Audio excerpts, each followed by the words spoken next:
আসসালামু আলাইকুম প্রিয় শিক্ষার্থী বন্ধুরা, আজকে আমরা একটি প্রশ্ন বুট কোশ্চেন নিয়ে একটি আলোচনা করব। প্রাইমারি নিবন্ধ বুট কোশ্চেন 2004 একটি নিবন্ধ প্রশ্নে অত্যন্ত গুরুত্বপূর্ণ একটি অঙ্কের সমস্যার সমাধান করার চেষ্টা করব। এখানে বলা হয়েছে একটি বইয়ের মূল্য 100 টাকা, বিক্রয় সুবিধার্থে বইটির মূল্য 10% হ্রাস করা হলো মানে 10% কমিয়ে দেওয়া হলো।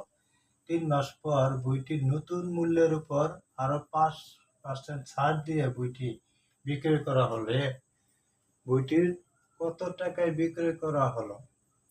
তাহলে প্রিয় শিক্ষার্থী বন্ধুরা, এখানে যে আমরা প্রথমত যে বইটি করি, আমরা না বুঝে প্রশ্নটা ভালোভাবে না বুঝে না জেনে খুব সহজে লিখে ফেলি যে 10% হ্রাসে 10% হ্রাস মানে আমরা এইভাবে করি। আবার 5% হ্রাসে আমরা কি করি,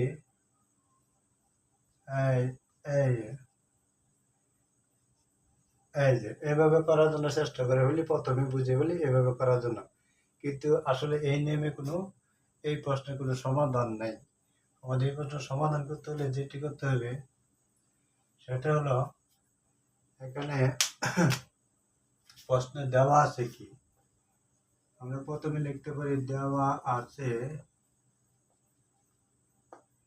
আছে বইটির মূল্য 100 টাকা।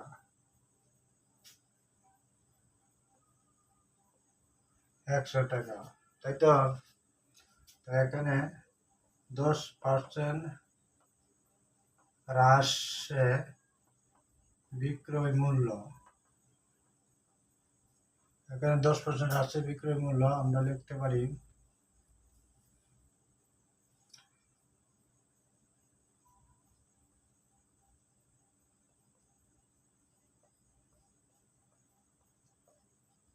দেখা যাক। বন্ধুরা, করার জন্য আমাদের করতে হবে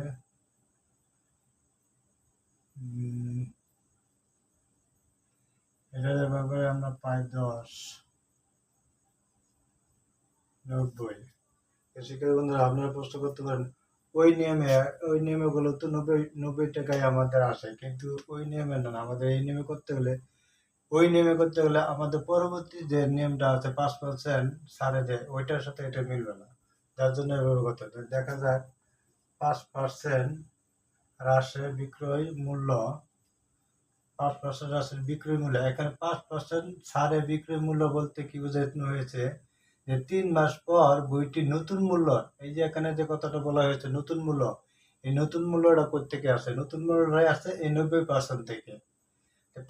3 মাস পর নতুন মূল্যের উপর আরো 5% ছাড় দিয়েছে, তাই নতুন মূল্যটা আমরা পেয়েছি 90%।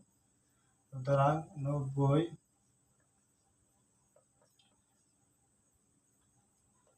5/100, আমরা লিখতে পারি 90, এটা আমরা কত ভাগ করলে পাই 4.5, লিখে দিতে হবে না, আমরা পাই 85.5। প্রিয় শিক্ষার্থী বন্ধুরা, তাহলে আমরা লিখতে বইটির বিক্রয় 80 টাকা 50 পয়সা বিক্রয় করা হয়। সুতরাং কত টাকা বিক্রয় করা হলো? বইটি 85 টাকা 50 পয়সা টাকায় বিক্রয় করা হলো। এটাই মূলত আমাদের আনসার। প্রিয় শিক্ষার্থী বন্ধুরা, তাহলে এখানে আমাদের মূলত প্রশ্নের বেসিক সম্বন্ধে আমাদের জ্ঞান ধারণ করতে হবে। প্রশ্নের বেসিক সম্বন্ধে আমাদের ধারণা থাকলে খুব সহজে আমরা যে কোনো গণিতের সমস্যার সমাধান করতে পারবো ইনশাআল্লাহ। আশা করি শিক্ষার্থী বন্ধুরা আপনারা বুঝতে পারছেন, এবং ক্লাসটি ভালো লাগলে আমাদের শেয়ার এবং কমেন্ট করবেন, আমাদেরকে উৎসাহ দেবেন। পরবর্তী ভিডিও দেখার জন্য আপনাদেরকে আমন্ত্রিত। আসসালামু আলাইকুম।